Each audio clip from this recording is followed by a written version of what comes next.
June 23rd, Morning Devotion, that I may know him and the power of his resurrection. Philippians 3 verse 10.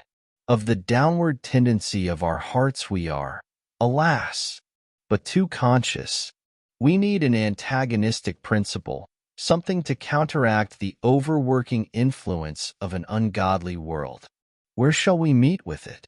We answer, in the power of Christ's resurrection, felt, realized, and experienced in the soul.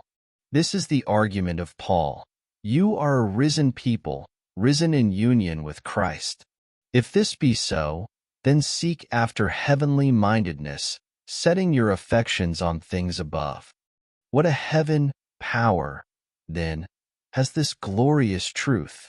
What is Christ? He is alive. Where is Christ? He is in heaven, at the right hand of God, as my head, my representative, my forerunner, my treasure, my all. Then, let me rise. Shall not my affections soar to their best beloved? Shall not my heart be where its treasure is? Shall I set my mind upon things on the earth, when my Lord rose out of the earth and ascended above the earth, and bids me rise and follow him in faith, in spirit, and in love, until he calls me to come away to him entirely, that I may be ever with him and behold his glory? If I am indeed risen with Christ, then let me evidence it by my increasing spiritual-mindedness. Christ, who is my life, is in heaven. Why should I needlessly be buried in the earth?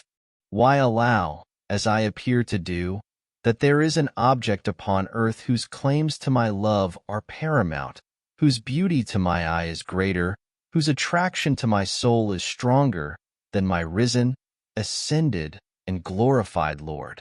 Is there upon earth one who loves me as Jesus loves me? Is there one who has done for me what Jesus has done? Is there one who is doing for me now what Jesus is doing?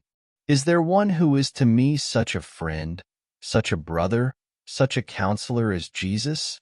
No, not one. Then, why should not my thoughts be more with him? Why should not my heart cling closer to him?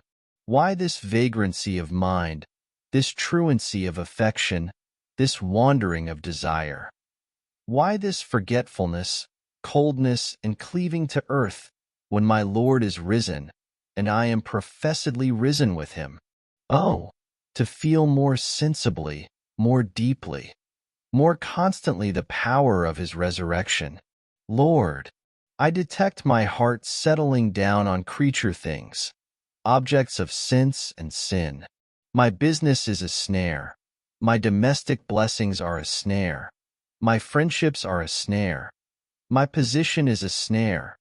The too fond opinion which others entertain of me is a snare.